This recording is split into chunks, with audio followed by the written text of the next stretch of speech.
What you're about to see in this video, after this short intro, is step one of us machining Merlin cylinder heads.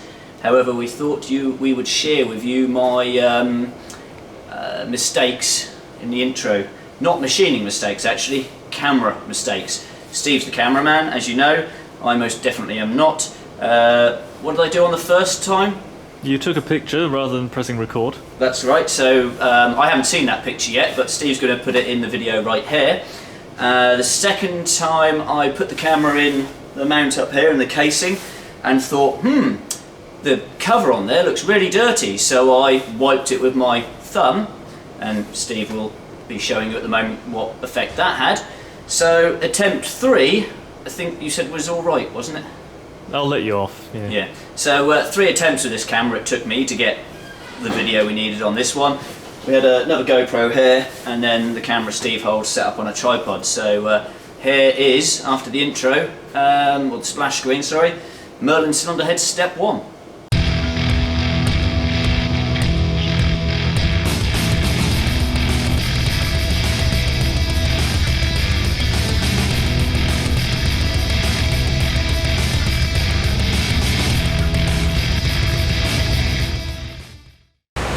Right, Merlin cylinder heads then. We're going to do this video in 3 sections, so 3 videos. Video 1 is going to be phase 1 on the machining, so from the very raw casting, doing the combustion side and the inlet side.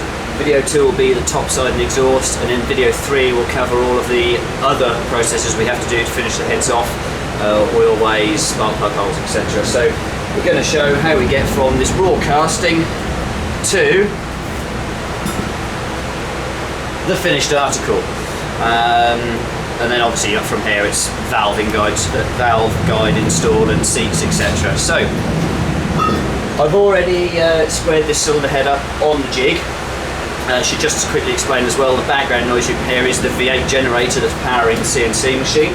It's piddling down outside, so we've had to bring it in. So yeah, we didn't actually record me squaring the casting up on this jig because there's a lot involved in doing it. It's about a 20 to 30 minute process, and I don't want to bore you all with that, but essentially, first of all, we level the head off on the casting face on the 4th axis.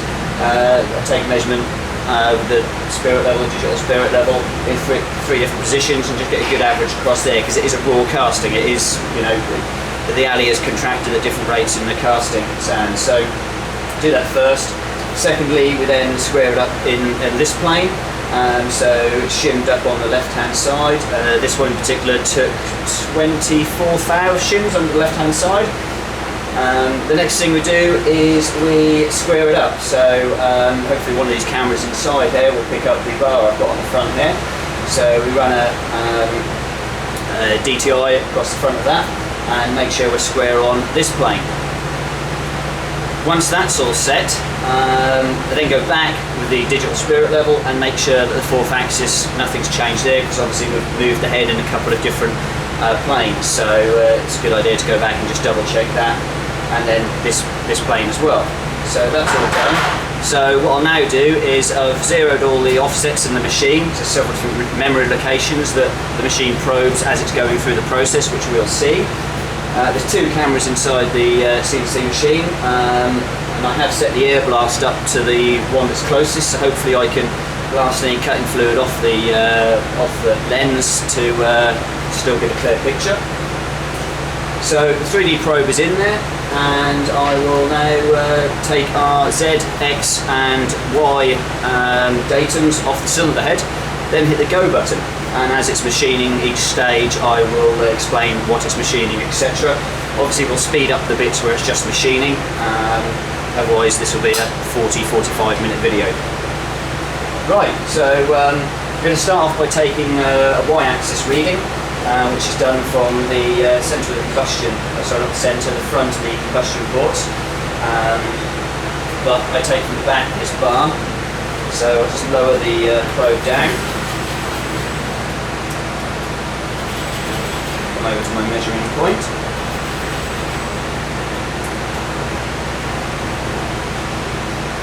See, I am expecting to hit my head at some point on this metal stick that the camera is mounted to, but we'll try and avoid it. But I did it earlier and it hurt. So with the 3D probe in place, I can select the y-axis, enter in my offset, which is the thickness of that bar that's on that cylinder head at the moment, and take a measurement. Once that measurement's taken, what I do just to confirm I've entered the offset correctly and in the correct positive or negative direction, I run the 3D probe over to where 0 should be. Just have a check on the readout on the screen there. So with that set, and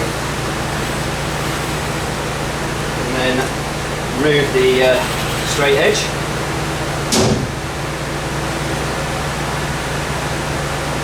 And next we'll set X. So X is taken from the centre of the cylinder head. So just run the probe over there.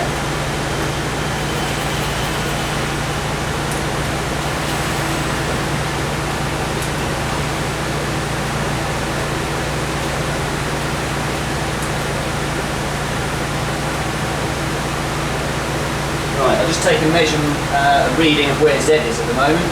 We're at minus 0.165 because what we'd like to do is get the probe at the same depth on the other side in the other combustion chamber because they are a radiused edge and obviously if the probe was in deeper it would take a different measurement. So with that in mind, we'll remember the figure 165. Select measuring the centre line.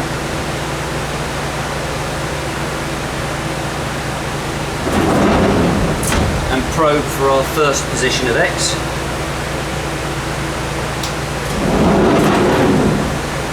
And then move the 3D probe to the other side. Go down to our measurement. 165.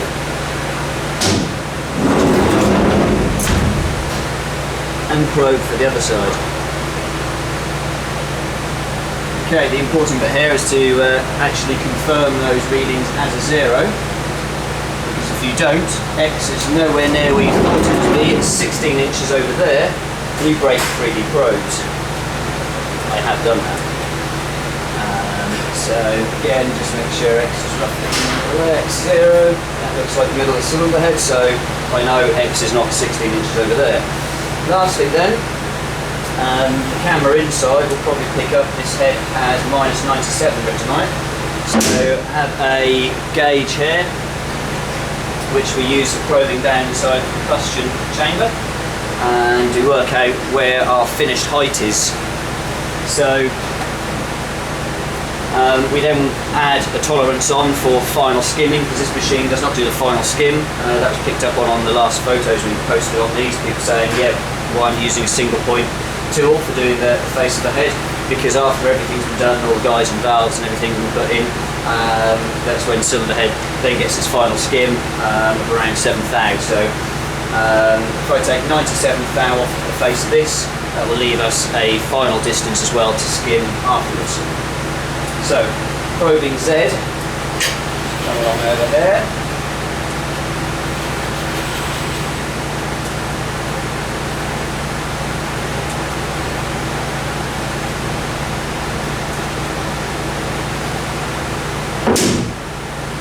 And select a single probe position.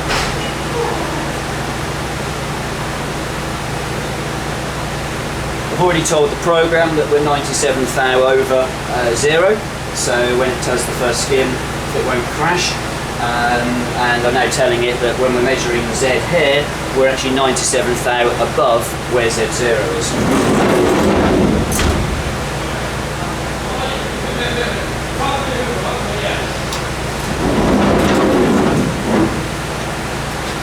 Okay, so with that done, again, I'm just going to run down and make sure when the probe activates, I'm at 97 thou, which I am. So with that done, I've already double checked that the head is all tight in the jig. So just make sure that the offsets in the program look correct.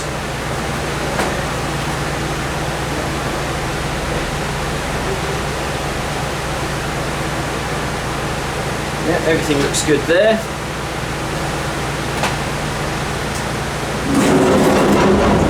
So we'll close the door, switch to auto and hit the go button. So the first thing the machine's going to do is face the combustion side of the cylinder head, like I say, down to that tolerance that we've already determined to leave enough material for the final skim later.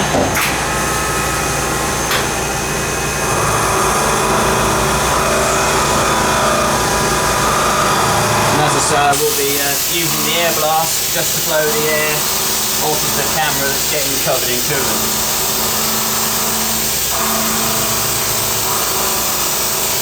So although this is just a quick face-off, we do take a finishing pass. Just makes it look nicer when we're working with it. So it gives us a better finish when we're mounting on it later on. So we'll speed this bit up and I'll tell you what's happening at the next phase.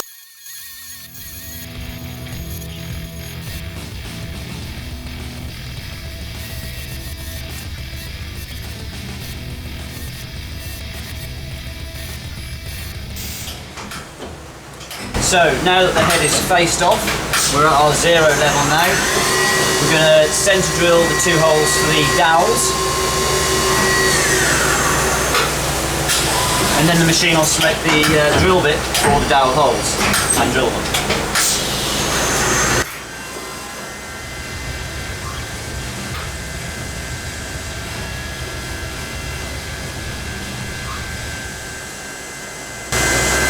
Next is the holes for the head bolts or head studs. It's going to drill on the machine is the rear wood and on the engine would be the inner 3 first. The reason it does that is because they are longer or deeper in drilling them, but they're a longer bolt. And then the outer 2 on the inner and the outer and the hole 5 on the outer of the cylinder head or the front of the machine are shallower, so it does them as a separate routine.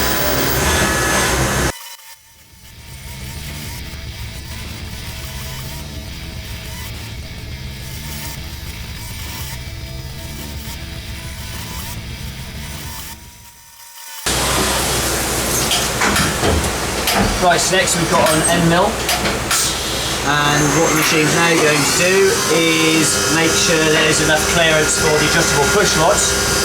Basically it's just like a relief in the hole in the casting.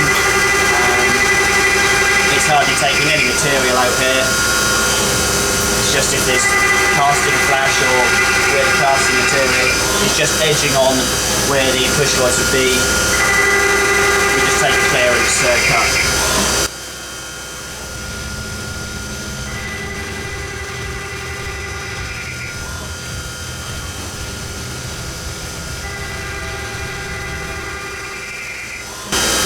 After that, 2 edges are machined, which is what it's doing now. These are used as reference points for when the 4th axis will rotate later on for the inlet face.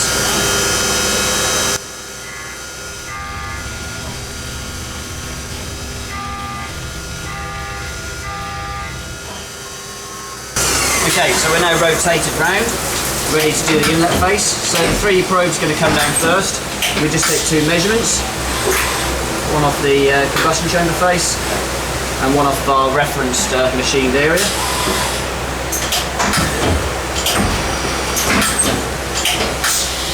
And then the face mill comes down again and we face the inlet. The program's actually set to start a bit higher here, just in case there's a variation in castings.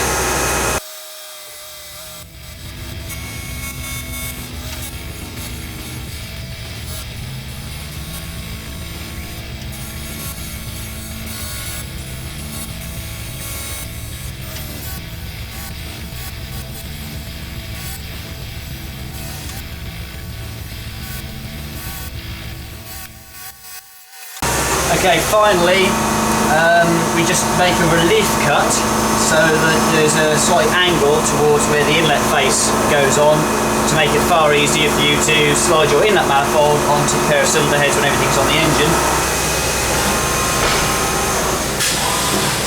Again, the 3D probe comes down now. The next job is to drill the holes for the bolts that bolt the inlet manifold on. So just a couple of positions again are probed so that those bolt holes are in the right place.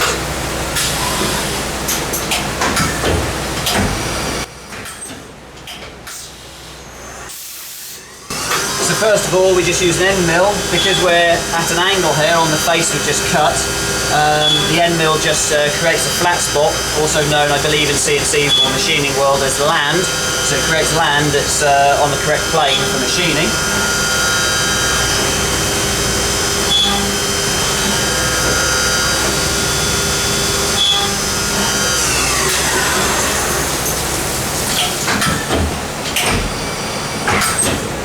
And then we centre drill, ready for the drill bit for the, from memory, 3/8 UNC bolts. I'll confirm that in a second.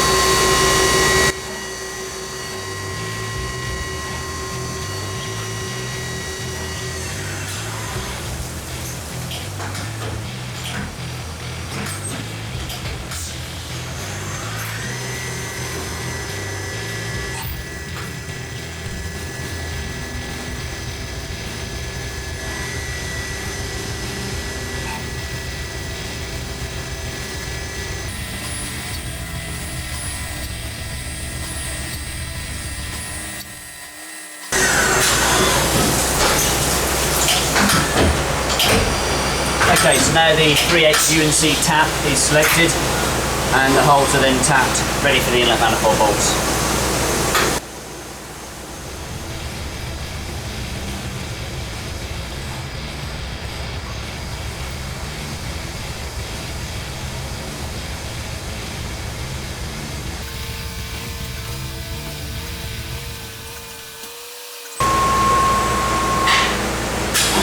Okay, now the head is rotated on the fourth axis to the correct angle for the valve guides and valve seat pockets.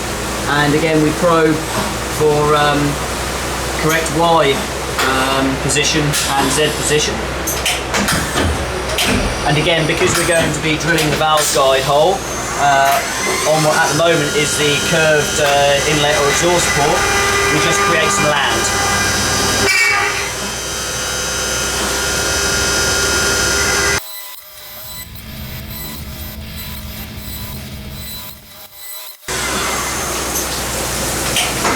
Next, obviously, because we're going to be drilling the valve guide holes, we use a centre drill.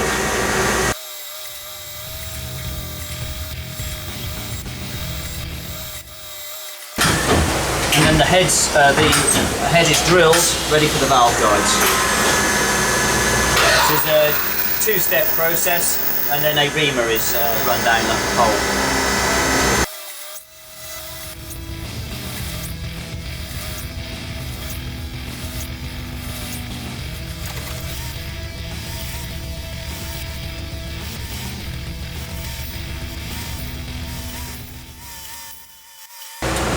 Okay, so at this point in the program, there's been a pause inserted so that we can open the door and blow out the valve guide holes now that have been drilled, ready for the reamer, because you definitely don't want swarf in there when you're running reamer down for your final size. So it's safety goggles on, glasses off, because glasses steam up in safety goggles and then you can't see a thing. I'd rather be slightly blurred than totally steamed up.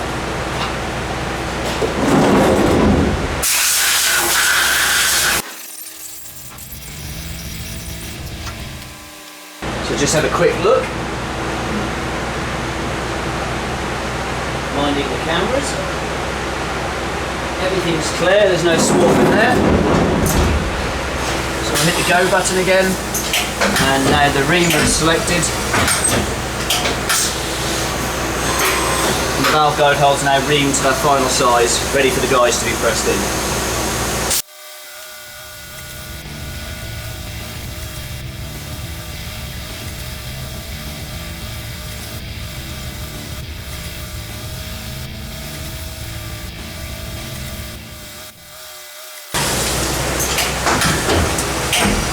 So next is the valve seat pockets. So we just take a Z probe here, or a Z axis probe, so that the machine can know the depth of the valve seat pocket. And then the pockets are actually machined out.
Okay, now the valve seat pockets are machined. That's phase 1 or stage 1 of this cylinder head complete. However, there's a check I do on the machine. So I'll just pop your safety goggles on again. Give the head a quick blow down.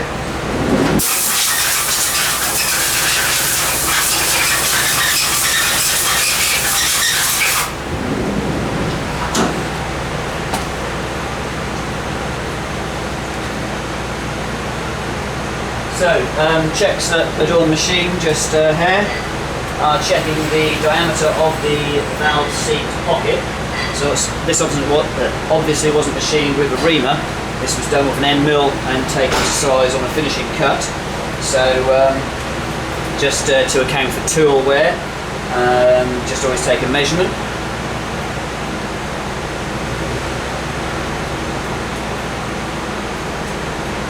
So I can position this probe in the centre of the inlet seat pocket. Select to measure the workpiece, the interior of a hole, and then measure it.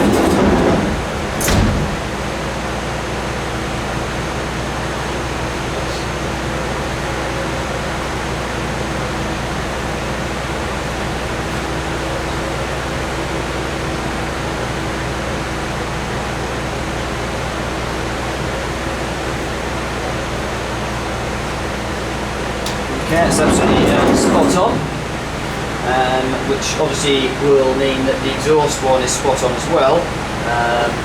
However, just for peace of mind, I always check them.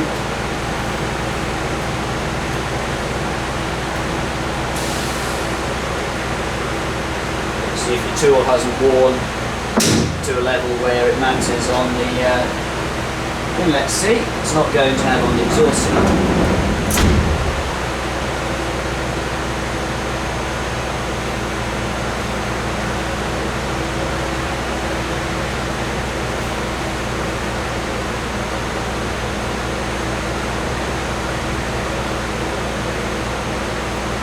And that's spot on as well. So, all there's left to do is to unbolt this from the jig and give it a blowdown, and then put the next casting on. Just leave it draining for a second.